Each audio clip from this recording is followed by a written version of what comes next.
खाना था जहाँ के नियम कायदे कानून कुछ अलग होते थे। इस जेल के कैदी डेली अपने घर से बस्ता टांग के यहाँ पे आते हैं दिहाड़ी करने। कई माँ बाप उनके बच्चों को खुद इस जेल में फेंक के जाते हैं ताकि उनका बच्चा जिंदगी में एक सक्सेसफुल दिहाड़ बन सके। दरिंदे रोक दे बच्चा। मैं अपनी दिहाड़ी करने वैन से जाता था। हमारी वैन वाले ड्राइवर का नाम था भैया जी और उसकी वैन का नाम था मैजिक, जिसका हर दूसरे दिन टायर पंचर हो जाता था। बच्चे लोग स्कूल जाके पढ़ना सीखे ना सीखे टायर पंचर बनाना जरूर सीख जाते थे। लेकिन भैया जी से मेरा अलग अटैचमेंट था। उनसे मेरे को दिल से नफरत थी। ये आदमी सुबह 5 बजे आके मेरे घर के सामने हॉर्न बजाता था। अरे भैयू, ओए भैयू, जल्दी से तैयार हो जा बेटा, 5 मिनट में निकलना है फटाफट। 9 बजे का स्कूल है यार हमारा। लेकिन ये आदमी सुबह सबसे पहले आके मेरे को लेता था। उसके बाद हम 3-4 घंटे पूरे शहर भ्रमण पे निकलते थे। शहर के पूरे आखिरी कोने से बच्चे ले लेके आता था ये आदमी। जहाँ पे वैन जा भी नहीं सकती उधर कूदा कूदा के ले जाता था ये, और फिर टायर पंचर हो जाते थे। शाम पड़े वापस से हमको घर घर छोड़ के आता था ये। जिंदगी बर्बाद कर दी थी भैया जी ने मेरी। सबसे पहले लेते थे और सबसे आखिर में छोड़ते थे। लेकिन मैं फिर भी उसी वैन में जाता था क्योंकि चमेली भी हमारी वैन में आती थी।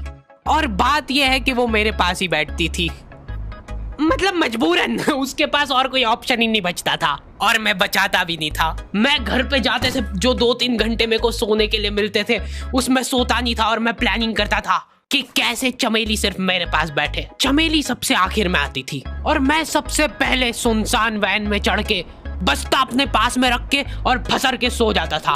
बाकी सारे बच्चे अपना बस्ता गोदी में रखते थे क्योंकि तुम्हारे बाप की वैन नहीं है, मतलब मेरे भी नहीं थी। पर मेरे ऊपर भैया जी को तरस आ जाता था कि बेचारा 5 बजे से आया है, तो वो सोने देते थे। अरे कैसे चला रहा है ये गाड़ी? रुक जा, गाड़ी चलाना नहीं आती क्या? देखो, आदमी इतना तभी चिढ़ता है जब उसकी जिंदगी में कोई लड़की ना हो। नहीं है ना? नहीं, मैं समझ सकता हूँ लड़की ना होने का दुख दर्द। मैं भी किसी जमाने में लड़कियों की तलाश में गली मोहल्ले भटकता था। फिर एक दिन मेरे पास से वो निकली। जैसे ही मैंने हैपन खोल के देखा उसकी आईडी मेरे फोन पे चमक रही थी। हैपन ये एक रियल लाइफ डेटिंग ऐप है। यहाँ पे तुमको वो लोग मिलेंगे जो तुम्हारे आस पड़ोस से निकले हो कभी ना कभी। 100 किलोमीटर दूर रहने वाले लोगों से बात करके फायदा ही क्या जब तुम मिल ही ना पाओ। और अगर तुम्हारी घिनौनी शक्ल देख के यहाँ पे तुमसे कोई प्यार मोहब्बत नहीं भी करता है तो तुम फ्रेंडशिप तो कर ही सकते हो फिर भी। So go and check it out happen. Link is in the description. लेकिन मैं सोता नहीं था। मैं आंख बंद करके चमेली के घर का इंतजार करता था। तो क्योंकि चमेली आखिरी में आती थी तो वैन पूरी पैक पुक हो रखी होती थी। बच्चे बाहर उबल रहे होते थे और मैं अपना बस्ता पास में रख के एक्टिंग देखो एक्टिंग। और जैसे ही वो आती थी, हड़बड़ाना नहीं, ऐसे टाइम पे हड़बड़ाते नहीं है कि फटाफट बैग उठाया और आओ इधर बैठो जल्दी। मत करना ये हरकत, भाग जाएगी वो। ठरक नहीं झलकना चाहिए जरा सिक भी, एकदम सटल रखना है। क्या हुआ? और कहीं जगह नहीं है क्या? तेरे मुंह में मूत दूंगा मैं। अच्छा ठीक है, इधर ही बैठ जाओ। देख रहे हो एक्टिंग देखो तुम लौंडे की। ना जाने कौन सी नशीली खट्टी मीठी खुशबू लगा के आती थी चमेली। आज तक उसकी खुशबू है मेरी नाक में। मैं वो खुशबू का पूरा मजा ले ही रहा होता हूँ, इतने में एकदम भभका बास आती है निकाह से। जैसे ही मैं बाहर झांकता हूँ, मरा हुआ कुत्ता पड़ा है वहाँ पे। एक काली कार सूख करके निकली और मेरे बच्चे को मार दिया। कैसे करके निकली? शूक। ऐसे नहीं निकली थी, मैं यहीं पे खड़ा था, वो कार आई थी और जैसे ही वो बच्चा नीचे आया तब वो खड़ा, वो बच्चा चिल्लाया और फिर कार शूक करके भाग गई। उधर कुछ बच्चे ऑटो रिक्शा से भी आते थे स्कूल। ऐसा लगता था कि पूरे स्कूल के बच्चे इस एक ऑटो रिक्शा में ठूस ठूस के ले जाता है वो। ये ऑटो वाले और भैया जी दोस्त थे और अब ये बीच सड़क पे रेसिंग लगवा रहे हैं। इनकी गाड़ियां उबला रही है बच्चों से, फिर भी नहीं मान रहे ये लोग। नहीं जीतूंगा। स्कूल जाके वो पीछे मुलट के देख रहा है तो एक बच्चा नहीं बचा उसके ऑटो रिक्शा में। हमारे भैया जी बेचारे पीछे से उनके गिरे हुए बच्चों को उठा उठा के ला रहे थे।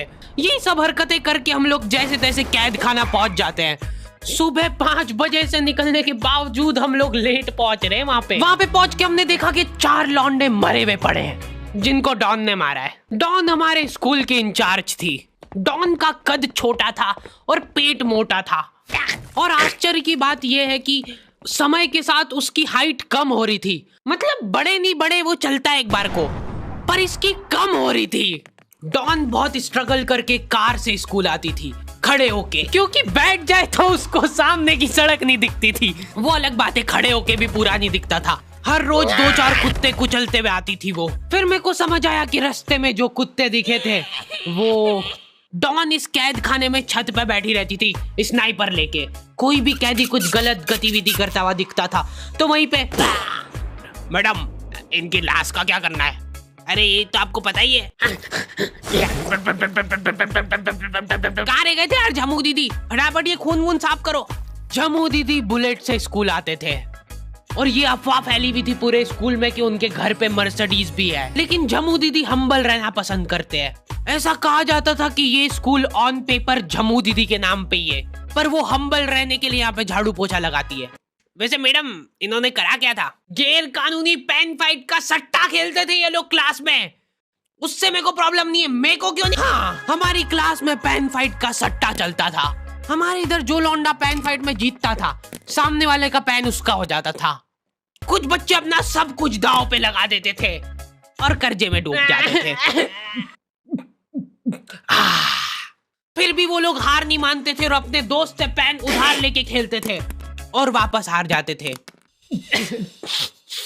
तो अब क्लास में कुछ बच्चों के पास पोटला भर के पेन पड़ा है और कुछ बच्चों के पास पेन ही नहीं है। पेन इस कैद खाने की करेंसी थी, जिसके पास जितने महंगे पेन वो उतना रईस। यहाँ पे ब्लैक में पेन इधर उधर होते थे। नॉर्मल लोगों के पास होते थे 5 रुपए वाले जीफी जेल, जो कि तुम एक पन्ने पे लिखोगे तो पीछे 10 पन्ने तक छप जाएगा। और उनसे भी गए बीते लोग होते थे जो 3 रुपए वाला यूज एंड थ्रो लेके आते थे और उससे भी उनकी अच्छी राइटिंग आ जाती थी। बहुत चिढ़ मचती थी यार मैं कौन से। और कुछ चुनिंदा रईस लोग होते थे जिनके पास होता था ट्राइमैक्स। हर बच्चे का सपना होता था कि उसके पास एक ट्राइमैक्स हो, साथ में आसपास 2-4 लड़कियां हो। मेरे को प्लीज मेरे को यहाँ पे ऑटोग्राफ दे दो। ये लो ट्राइमैक्स किंग के, ये ट्राइमैक्स क्या बात कर रही है सही में? एकदम रईस लोग ही अफोर्ड कर पाते थे ट्राइमैक्स। वो बाबड़े भी एक एक अक्षर लिख के रिफिल खोल के देखते थे। खाली हो रही है तो एक बार एक रईस बच्चे का ट्राइमैक्स चोरी हो गया। पूरे स्कूल में हाहू मच गई थी। वो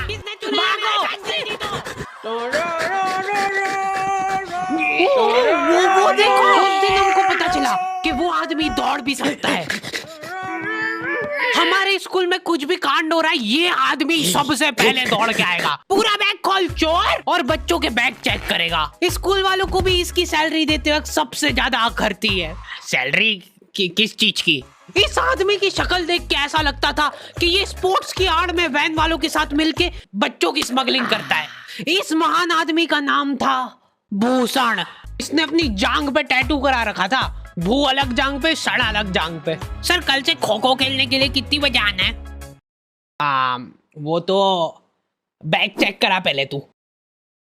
इन्होंने पूरे कैद खाने के कैदियों को लाइन से खड़ा कर दिया है। पेन हमारी क्लास के बच्चे का गुमा है और पूरे स्कूल में ढूंढ रहे हैं लोग। आखिरी में पता चलता है कि वो बच्चा घर पे भूल के आ गया था उसका पेन। सॉरी बेटा, एक फेट में मुंह देगा।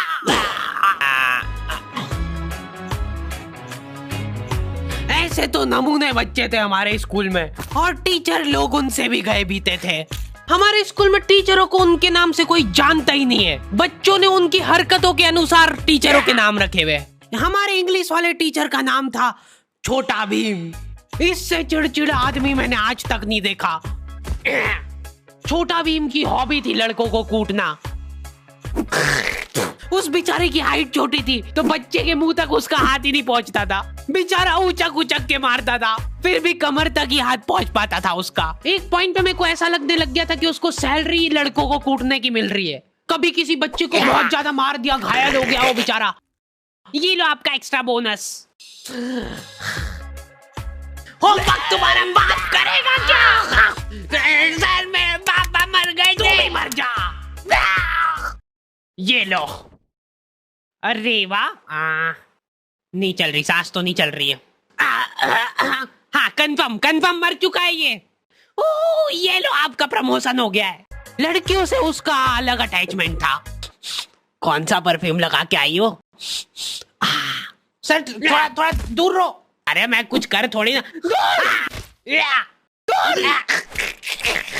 भोली सी सूरत और आंखों में ठरक लेके स्कूल आ जाता था ये डेली।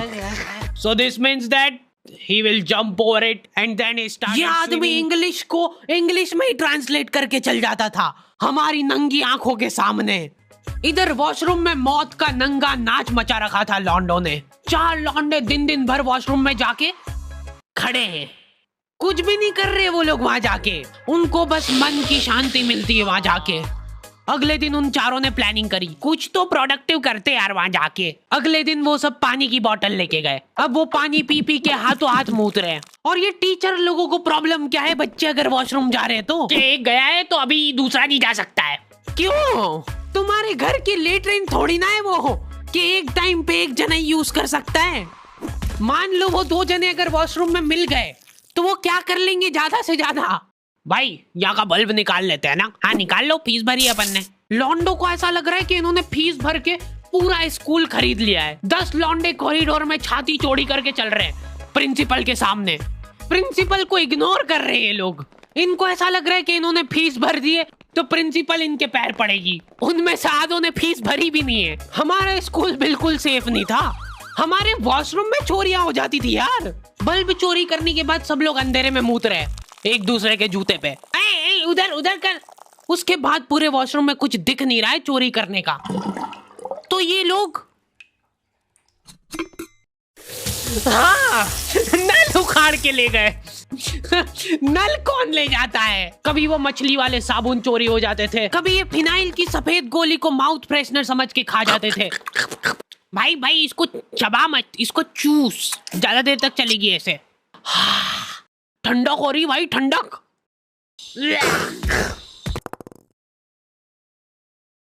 ओके तो दी एंड हो चुका है।